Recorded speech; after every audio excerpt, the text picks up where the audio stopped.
হাজোৰ দামপুৰত নিৰ্বাচনী প্ৰচাৰ সভাত বিধায়িকা সুমন হৰিপ্ৰিয়া। বিজেপিৰ আগন্তুক ২০ বছৰৰ বাবে কোনো চিন্তাৰ কাৰণ নাই। কংগ্ৰেছে ৰাতিৰ এন্ধাৰত আহে, বিজেপিয়ে দিনৰ পোহৰত কাম কৰে। দ্বিতীয় পৰ্যায়ৰ পঞ্চায়ত নিৰ্বাচনৰ নিৰ্বাচনী প্ৰচাৰ চলাই সুমন হৰিপ্ৰিয়াই কংগ্ৰেছক ক্ষুৰধাৰ সমালোচনা কৰে। নিশা ৮১ নং দামপুৰ গাঁও পঞ্চায়তৰ বিজেপি মিত্ৰজোঁটৰ আঞ্চলিক সদস্য পদৰ প্ৰাৰ্থী মকিবুৰ ৰহমানৰ হৈ দামপুৰত নিৰ্বাচনী প্ৰচাৰ সভাত অংশগ্ৰহণ কৰি কয়, আগন্তুক ২০ বছৰৰ বাবে বিজেপি দলৰ বাবে কোনো চিন্তাৰ কাৰণ নাই। বিজেপি ৰাইজৰ প্ৰাণে প্ৰাণে সোমাই গৈছে।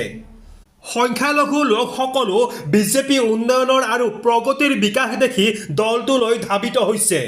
পঞ্চায়ত নিৰ্বাচনৰ ফলাফল ঘোষণাৰ পিছতে দামপুৰবাসীৰ ৰাস্তা ঘাটকে ধৰি সমস্যাৰ সমাধান কৰি তোলাৰ প্ৰতিশ্ৰুতি প্ৰদান কৰে বিধায়িকা সুমন হৰিপ্ৰিয়াই। ইফালে কংগ্ৰেছক ক্ষুৰধাৰ সমালোচনা কৰি হাজো শুৱালকুছি সমষ্টিত বিৰোধী দল বুলি কোনো নাই বুলি কটাক্ষ কৰে। কংগ্ৰেছে ঘৰৰ ভিতৰত উন্নয়নৰ তালিকা কৰে, বিজেপিয়ে উন্নয়নৰ তালিকা ৰাইজৰ মাজত থাকিহে কৰি আহিছে। ইফালে এই নিৰ্বাচনী প্ৰচাৰ সভাতে তৃণমূল কংগ্ৰেছৰ প্ৰতি মোহভংগ হৈ কেইবাগৰাকীও তৃণমূল কংগ্ৰেছৰ নেতা কৰ্মীয়ে বিজেপিত যোগদান কৰে। বিজেপি জিন্দাবাদ জিন্দাবাদ জিন্দাবাদ বিজেপি জিন্দাবাদ জিন্দাবাদ জিন্দাবাদ সুমন হরিপ্রিয়া বাইদেউ জিন্দাবাদ জিন্দাবাদ জিন্দাবাদ রহমান নাগরিয়া জিন্দাবাদ জিন্দাবাদ জিন্দাবাদ ডক্টর হিমন্ত বিশ্ব শৰ্মা জিন্দাবাদ জিন্দাবাদ জিন্দাবাদ। এই যে ৰাইজ ওলাই আহিছে দামপুৰত, এই ৰাস্তালৈ ওলাই আহিছে, ঘৰৰ পৰা মহিলাসকল ওলাই আহিছে, বেলেগ বেলেগ বিৰোধী পাৰ্টিৰ পৰা আমাৰ ভাৰতীয় জনতা পাৰ্টিৰ পৰিয়াললৈ আহিছে। গতিকে এইটোৱে সূচাইছে যে এতিয়া আৰু ৰাজনীতি সলনি হৈছে। এতিয়া সেই জাত পাতৰ ৰাজনীতি, সেই বিজেপি কংগ্ৰেছৰ ৰাজনীতি নাই। এতিয়া অকল ভাৰতীয় জনতা পাৰ্টিয়ে আছে, ডক্টৰ হিমন্ত বিশ্ব শৰ্মাৰ চৰকাৰ আছে মানুহৰ মনত, যে কাম কৰিছে। গতিকে যিয়ে কাম কৰে তেওঁলোকৰ লগত থাকিব লাগে। আমাৰ দামপুৰলৈ যিখিনি উন্নয়ন আহিছে আৰু আহিব লগা যিখিনি আছে, আমাৰ ডক্টৰ হিমন্ত বিশ্ব শৰ্মা চৰকাৰৰ লগত থাকিলেহে আমি সেইখিনি উন্নয়ন পাম। আৰু বিশ্বাস হৈছে, তেওঁলোকে এনে ওলাই নাহে, তেওঁলোকৰ আমাৰ চৰকাৰৰ প্ৰতি যিটো বিশ্বাস হৈছে, সেই বিশ্বাসৰ কাৰণে ওলাই আহিছে। কাম কৰিব পাৰিব বুলি আমাৰ কাউন্সিলৰে সেইটো বিশ্বাস আহিছে তেওঁলোকৰ, সেইকাৰণে ওলাই আহিছে। আৰু আমাৰ উন্নয়ন দেখিছে, সেইকাৰণে ওলাই আহিছে। আজি ইমান এই ৪ বছৰ আমাৰ চৰকাৰ, আগতেতো ২০১৬ৰ পৰাই আছে, ডক্টৰ হিমন্ত বিশ্ব শৰ্মাৰ চৰকাৰ এই ৪ বছৰত যিমানখিনি কাম আনিছে, যিমানখিনি ইণ্ডাষ্ট্ৰি আনিছে ছেমি কণ্ডাক্টৰৰ পৰা, সেই ৰাস্তা ঘাট দলং কি হোৱা নাই।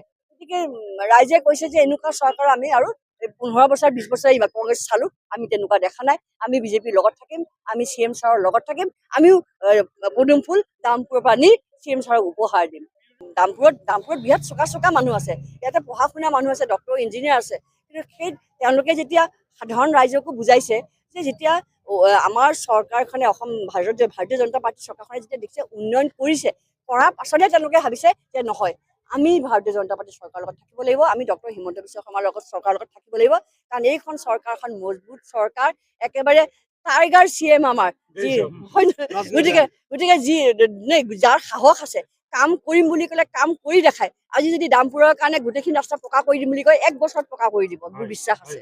দামপুৰৰ গানটো কিন্তু জিকি পেলাইহে গাম।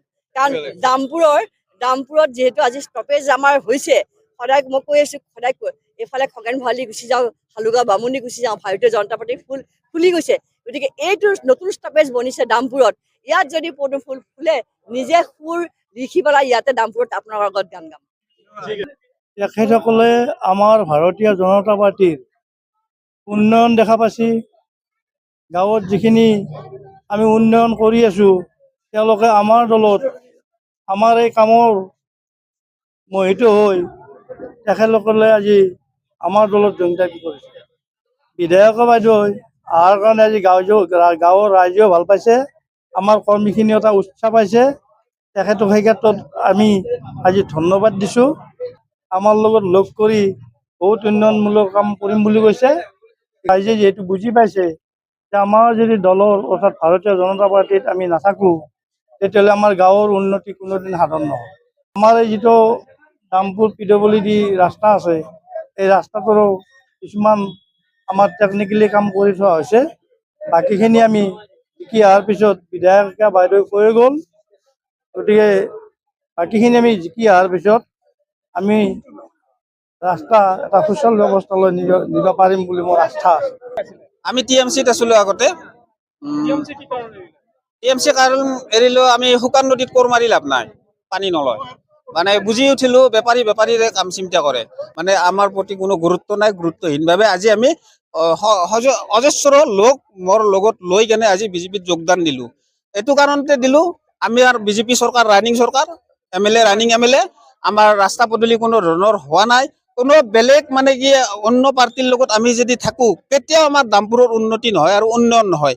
এইকাৰণে আমি বিজেপিৰ লগত সকলোৱে বুজি উঠিলোঁ, আমি এতিয়া বুজিলোঁ আৰু সকলোকে বুজালোঁ। যিমানখিনি আছে সকলোৱে বুজি উঠিলে এতিয়া আমাৰ বিজেপি জিন্দাবাদ আৰু বিজেপি ধনীৰে আমি পদুম ফুলক ফুলাই লৈ যাম বুলি আশা কৰিলোঁ। হাজোৰ পৰা কমলাকান্ত দাসৰ ৰিপৰ্ট, ইত্যাদি A to Z।